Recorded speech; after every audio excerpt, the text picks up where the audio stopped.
শিৱসাগৰ জিলাৰ ডিমৌ বন বিভাগৰ কাৰ্যালয়ৰ অন্তৰ্গত কাষৰীয়া ভীমপুৱাত শুকুৰবাৰে পুৱাই স্থানীয় ৰাইজে এটা গড় প্ৰত্যক্ষ কৰে। অঞ্চলটোৰ মানুহৰ ঘৰৰ বাৰীত গড়টো আহি অৱস্থান কৰাৰ ফলত আতংকিত হৈ পৰে গঞা ৰাইজ। গড়টোৱে অঞ্চলটোৰ ফুলমতী বেগম নামৰ এগৰাকী মহিলাক আক্ৰমণ কৰাৰ লগতে এখন বাইকত খুন্দা মৰাৰ ফলত তেওঁলোক সামান্য পৰিমাণে আঘাতপ্ৰাপ্ত হয়।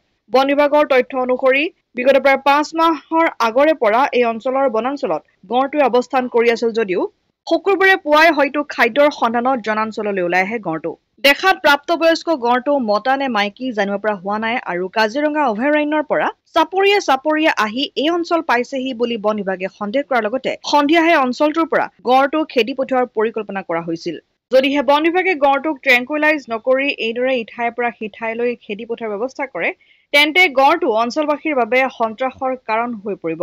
ইফালে ডিমৌৰ উদয়পুৰৰ সমীপৱৰ্তী লখিমী পথাৰ নামৰ অঞ্চলটোত অৱস্থান কৰি থকা গড়টো বন বিভাগে পহৰা দি থকাৰ লগতে অঞ্চলবাসী ৰাইজক সজাগ কৰি আছে।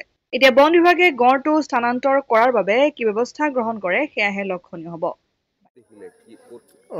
ৰাতিপুৱা আমি খবৰ পালোঁ, খবৰ পাই পেলাই গড় এটা ওলাইছে বুলি কোৱাত আমি আহি ওচৰৰ পৰা চাইছোঁ।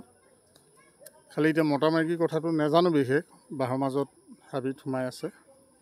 এইডোখৰ আমাৰ ২ নং ভাগ্যপুৰ বুলি কয়, উদয়পুৰ। ৰাইজ ঢেৰ মানুহ আহিছে চাবৰ কাৰণে, খেতি পথাৰ এৰি মানুহ চব চাবলৈ আহিছে। কাজিৰঙালৈ নহাকৈ ইয়াতে চাবলৈ পাইছে, সংগ্ৰহ কৰিব পাইছে।